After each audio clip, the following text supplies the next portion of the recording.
My wife left me for her ex, and my daughter called him the ideal father, until I exposed the truth and destroyed her fantasy. I'm 34, been married for 17 years to a woman I'll call Ashley. We've got a daughter, Maya, who's 16.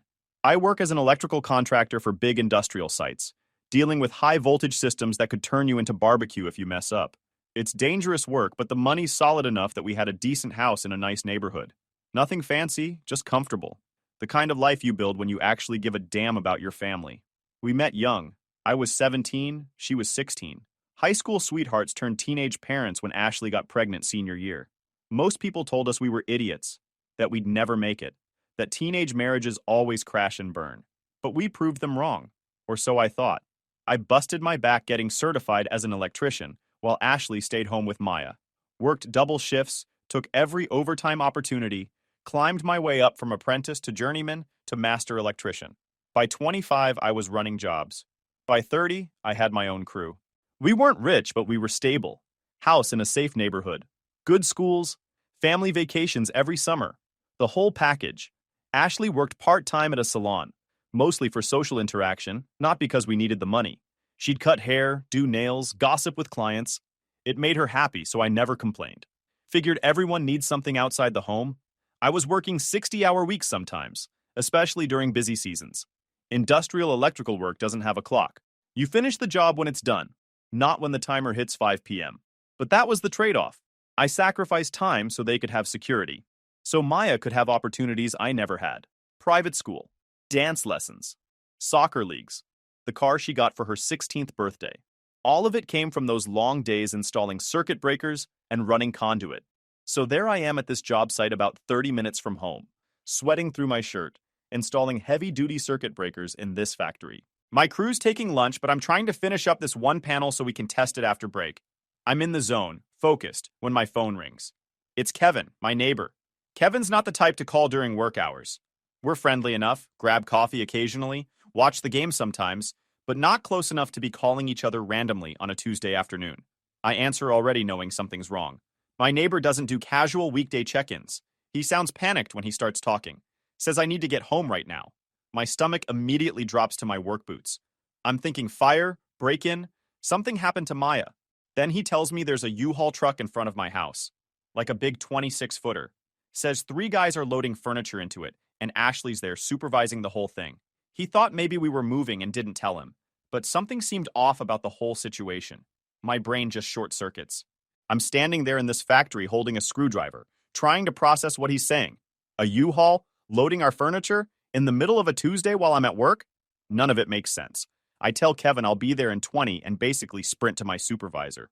Tell him there's an emergency at home, possibly a robbery in progress. The guy takes one look at my face and just nods. Doesn't even ask questions. Just tells me to go. I broke every speed limit getting home. The whole drive, my mind's racing through possibilities. Was this some organized daytime robbery?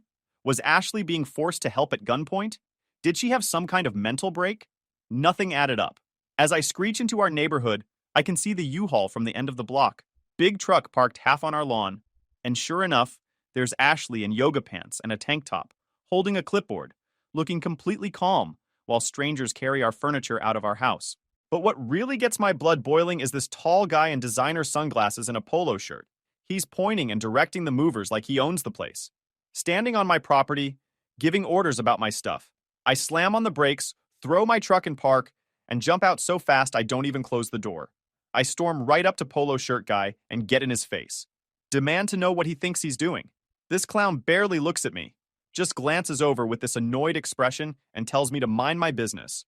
I don't remember consciously deciding to hit him. It's like my body moved on autopilot.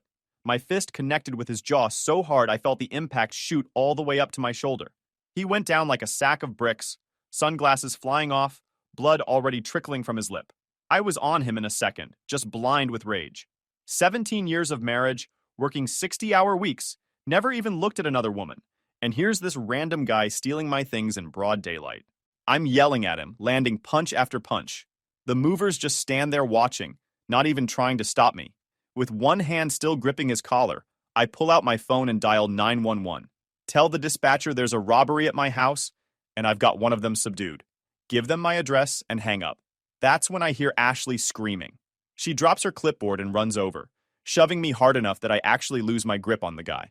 She drops to her knees beside him, checking his face, wiping blood from his nose with her sleeve, looking at him like, that's when it clicks. I ask if she knows this jerk, already knowing the answer but needing to hear it. Ashley looks up at me and I'll never forget the expression on her face. Not guilt, not shame, annoyance. Like I'm the one causing problems here. She tells me his name is Blake, and he's her boyfriend. Time stops. My ears start ringing. 17 years. A lifetime together. And this is how I find out. Before I can even process what's happening, my foot connects with Blake's ribs. Hard. He groans and curls up. Then I kick him again. The sound he makes would have been hilarious in any other situation. I'm shouting at Ashley now, asking what the hell this is. She's my wife, and she's moving our stuff out with her boyfriend. I look at the U-Haul, then back at her. Just leaving without even telling me? Taking half our things like it's nothing? She stands up, brushing dirt off her knees. Says she was going to call me after. Didn't want a scene. Like she wasn't just blowing up our entire life without even having the decency to give me a heads up. The cops show up before I can really lose it. 2 cruisers, lights flashing.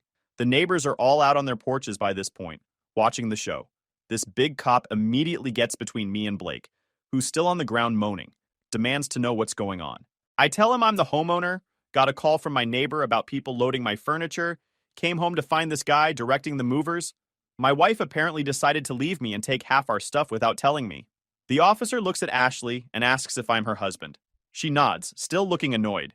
He asks if she's removing items from the house. She says she's taking her half, like it's the most obvious thing in the world. The cop sighs. Tells her she can't just take things from the marital home without a court order. Until a judge orders the assets to be split, she can't legally remove furniture or major possessions. Ashley's face goes from annoyed to shocked. She can't believe what she's hearing.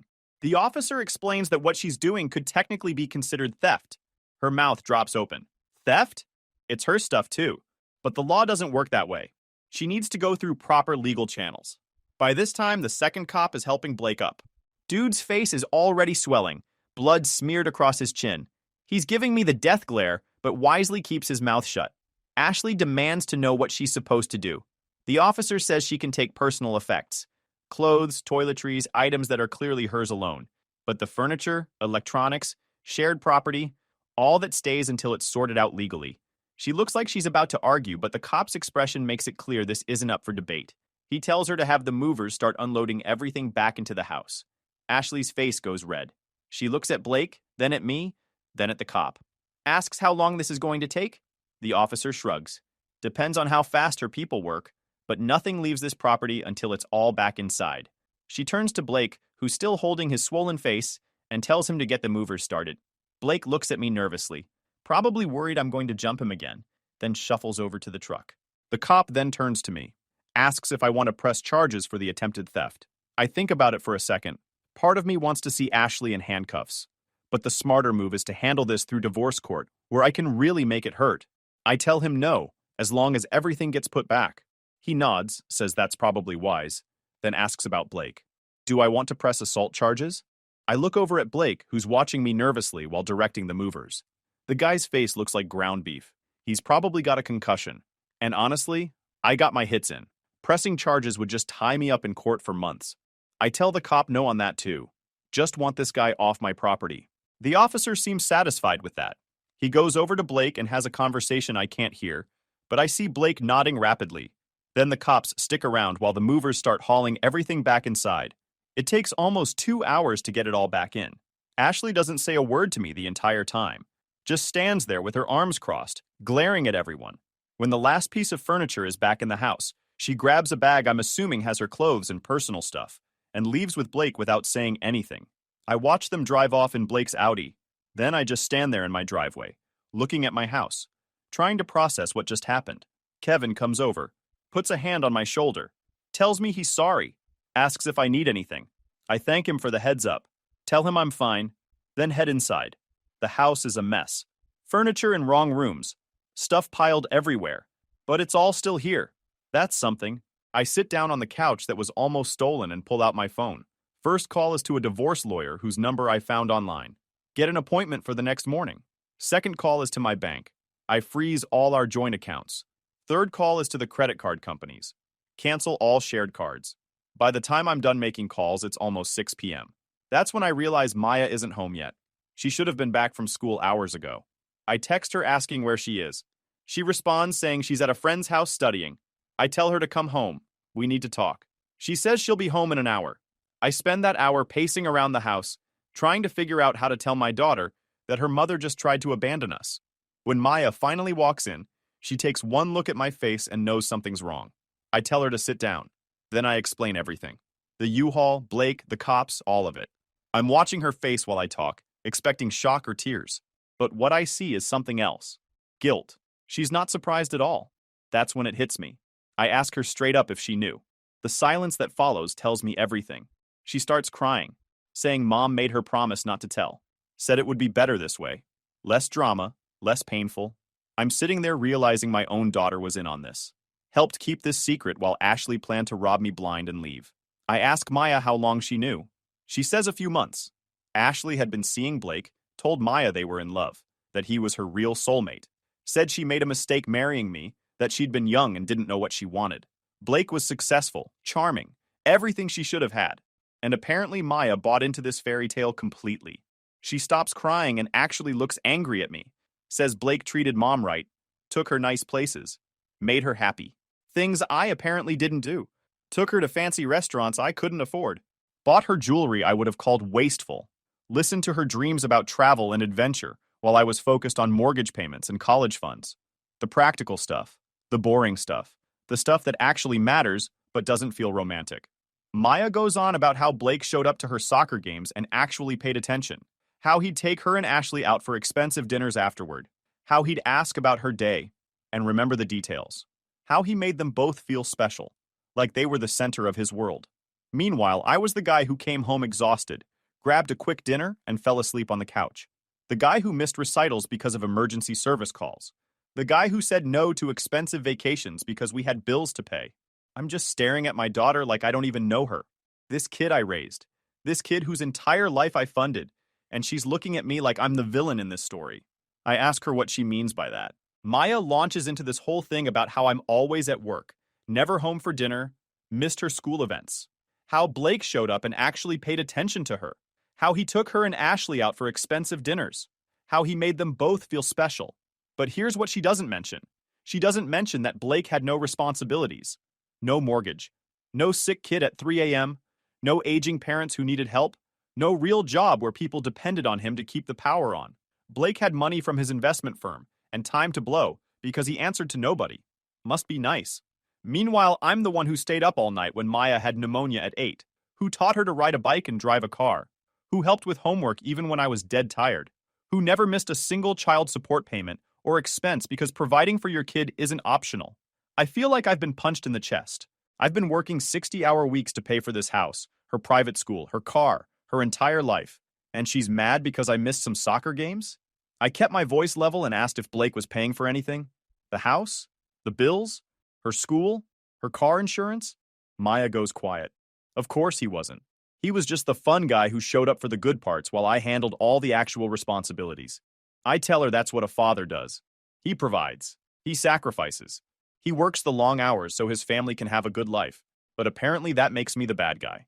Maya starts crying again. Says Blake treated her like a real dad should.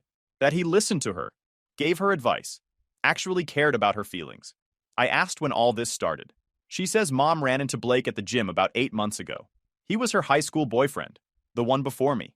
They started talking, got coffee, and it escalated from there. Blake's divorced, no kids, runs some kind of investment firm, has money to burn, and was happy to throw it at Ashley and Maya. I sit there processing this. 8 months. My wife's been having an affair for 8 months. My daughter's been lying to me for months. And I had no clue. I was too busy working to notice, too trusting to question anything. I asked Maya if she really thought this was okay, if she thought her mother abandoning our marriage and trying to steal our belongings was the right thing to do.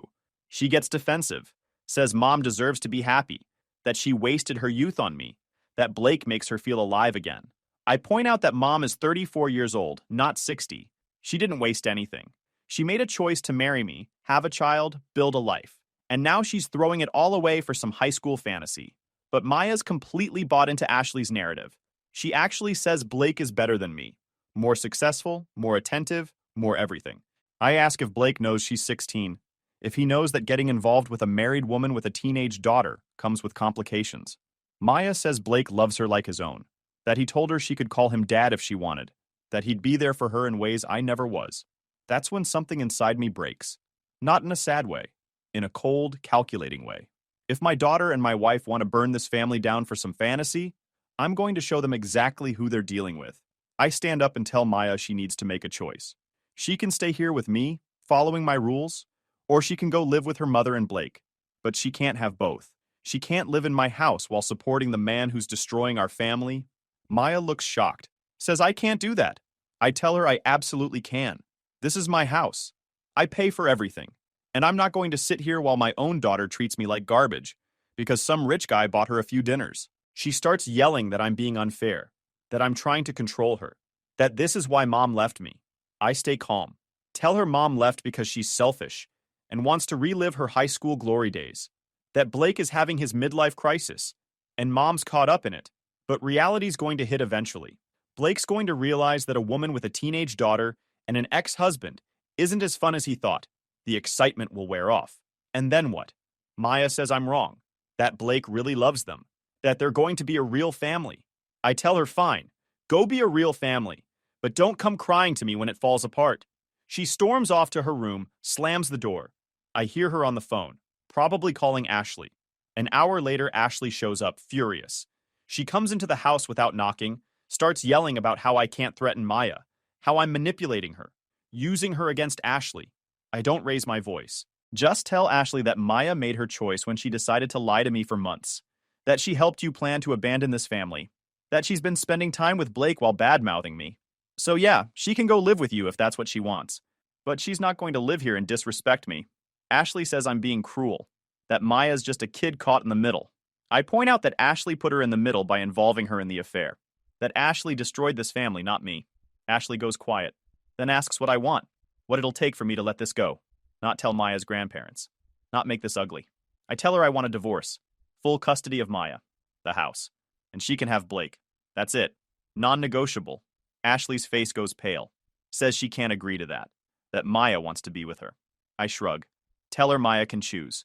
But if she chooses Blake and Ashley, she's choosing to give up the life I've provided. No more private school, no more car, no more college fund. Because I'm not paying for a kid who thinks I'm worthless. Ashley calls me vindictive. Says I'm punishing Maya for her mistakes. I tell her she's right. This is her mistake, and there are consequences. Maya comes out of her room, bags packed, says she's going with Ashley. I don't try to stop her. Just tell her she's welcome to come back when she realizes what she's giving up. They both leave. The house is empty, quiet, and I feel nothing. The next morning, I meet with the divorce lawyer. She's tough, no nonsense, exactly what I need. I tell her everything. The affair, the attempted theft, Maya's involvement. She takes notes, asks questions, then lays out my options. Says I have a strong case. Ashley's affair gives me grounds for fault divorce. The attempted removal of property shows intent to defraud. Maya's old enough to choose where she lives, but the court will consider what's in her best interest. The lawyer explains the process in detail. File for divorce. Serve Ashley. Discovery phase where we gather financial documents. Mediation attempts. Then trial if we can't settle. Could take months, could get ugly. Ashley will try to paint herself as the victim, the unhappy wife who felt neglected, the mother who just wanted happiness. Courts eat that up sometimes. But we've got evidence. Text messages between Ashley and Blake that Maya provided, bank statements showing expensive purchases Ashley made without telling me, the police report from the attempted property removal, the whole paper trail. The lawyer files for divorce that day, serves Ashley with papers at her salon, right in front of her coworkers and clients. Ashley calls me screaming, says I humiliated her, made a scene. I remind her she literally tried to rob me blind with a U-Haul and her boyfriend, so maybe hold the lecture on appropriate behavior. We also file for a restraining order against Blake, prohibiting him from coming near my property. Within a week, the restraining order is granted. Blake's now legally banned from my house. Ashley's furious. Says I'm being petty, that Blake has nothing to do with the divorce. I point out that Blake has everything to do with the divorce. He's the reason we're here. He's the homewrecker who thought he could walk into my life and steal my family. The restraining order isn't petty. It's strategic. Keeps him away from Maya. Keeps him from influencing the situation further forces Ashley to actually deal with reality instead of living in fantasy land with her high school boyfriend. Maya stays with Ashley and Blake for about 3 weeks. I don't call, don't text, just wait. It's the hardest 3 weeks of my life, wondering if my daughter's okay, if Blake's treating her right, if Ashley's realizing what a mistake she made. But I know that reaching out would be seen as weakness, as me caving, and I'm done being the one who always caves. So I wait, and I focus on my work, on getting my life in order, on accepting that maybe Maya made her choice and I have to live with it. Then, one night around 11 p.m., I get a call from Maya. She's crying so hard I can barely understand her. Says Blake isn't who she thought he was, that he's been getting angry a lot over nothing, snapping at Ashley over small things like dishes in the sink or dinner not being ready on time. Turns out Blake has a temper, a real one. And now that the honeymoon phase is over, his real personality is showing through all that charm and money. Maya tells me Blake and Ashley had a huge fight that night. Something about Ashley spending too much money on groceries. Blake lost it, started yelling, threw a plate against the wall, grabbed Ashley's arm hard enough to leave marks. Maya tried to intervene, and Blake shoved her. Not hard enough to knock her down, but hard enough to scare her. Hard enough to make her realize this wasn't the fairy tale perfect family she'd been promised. She asks if she can come home, voice small and scared. Like a little kid again instead of the teenager who told me Blake was more of a father than I'd ever been. Part of me wants to say no, wants to let her sit in the consequences of her choice. But she's my kid, and no matter how angry I am, I'm not going to leave her in a dangerous situation to prove a point. I pick her up an hour later. Ashley's place is a mess. Broken plate on the floor. Blake's nowhere to be seen. Probably out drinking or cooling off or whatever guys like him do when they lose control. Ashley's sitting on the couch with an ice pack on her arm, looking small and defeated. She doesn't say anything when I walk in, just watches as Maya grabs her stuff. On the way out, Ashley asks if we can talk. I tell her there's nothing to talk about. She made her bed. Now she gets to sleep in it. Maya's got bruises on her arm from where Blake grabbed her. Finger-shaped marks that make my blood boil. I drive straight to the police station instead of going home. File a report. They take photos, document everything, ask Maya questions about what happened. She tells them the whole story. How perfect Blake seemed at first. How he changed once they moved in.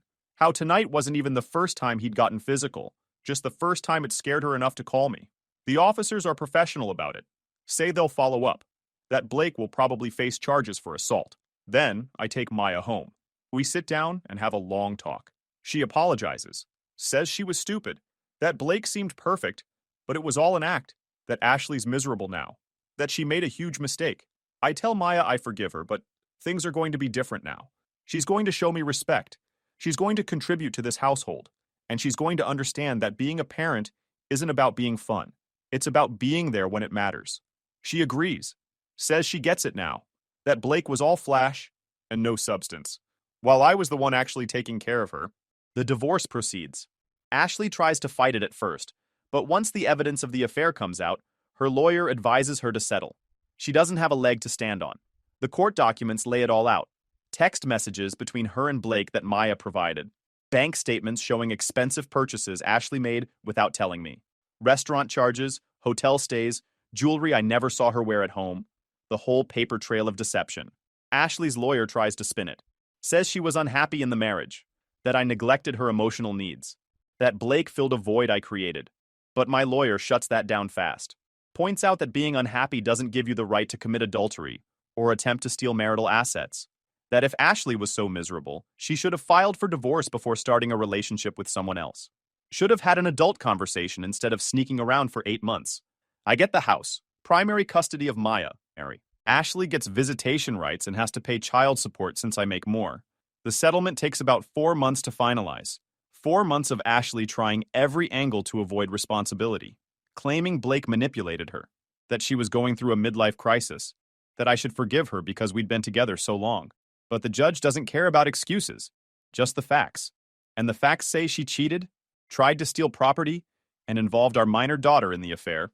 During that time, Ashley and Blake's relationship implodes. Turns out Blake's got anger issues, real ones. The kind that don't show up until you're actually living together and dealing with real life instead of sneaking around for hotel hookups and fancy dinners. Ashley ends up with a black eye one night, finally sees what Maya and I tried to tell her, that Blake's charm was a mask, that underneath was someone controlling and volatile, Someone who saw her as a conquest, not a partner. She leaves Blake, files for a restraining order. Blake gets arrested for violating it a few weeks later.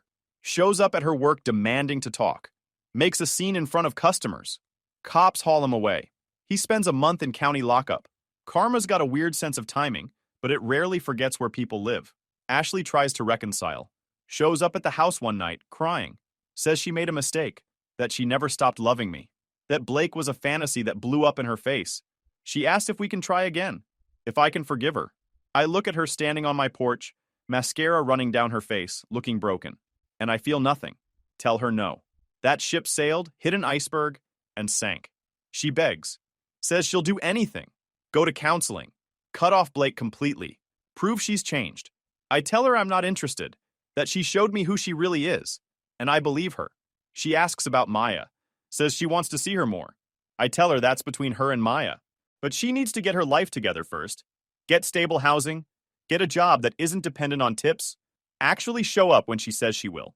Ashley nods, wipes her tears, and leaves. That's the last real conversation we have. 6 months later, and I'm doing better than I ever thought possible. Got promoted at work. Now I'm running my own crew, installing electrical systems in new commercial buildings. The promotion came with a significant raise and better hours. I'm not working 60-hour weeks anymore. Usually cap out around 45, sometimes 50, if we're on a tight deadline. But the difference is night and day.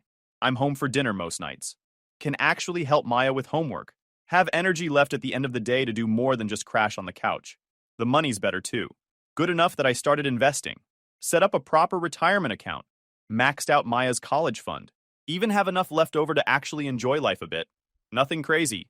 Not Blake-level spending. But enough to take Maya out for nice dinners occasionally. Enough to not stress about every bill. Enough to feel like the years of grinding actually paid off. Maya moved in with me full-time about 2 months after the incident with Blake. Ashley tried to fight for custody at first, but her lawyer talked her down. Told her that with her unstable living situation and Maya's clear preference, she didn't have a case. Ashley's working at a different salon now. The old one let her go after the drama. She's renting a room from a friend, barely making ends meet. The fairy tale didn't exactly work out like she planned. Maya's doing better in school. Her grades went up once she moved back. Turns out living in a stable environment where you're not constantly worried about your mom's boyfriend losing his temper is good for academic performance. Who knew? She's talking about colleges now. Wants to study psychology. Says she wants to help other kids deal with family dysfunction. I'm proud of her for turning this nightmare into something positive. She's even dating this kid named Alex, who seems decent enough, polite, has a job, shows up when he says he will. Basic stuff, but apparently that's hard to find these days. I still give him the death stare when he picks her up because that's my fatherly duty. Maya rolls her eyes every time, but I catch her smiling. She knows I'm just looking out for her. We've had some hard conversations, Maya and me, about trust, about family, about making mistakes and moving forward. She apologized probably 100 times in the first month. For lying, for siding with Ashley and Blake, for saying Blake was a better father. I told her I forgive her, but we're doing things differently now.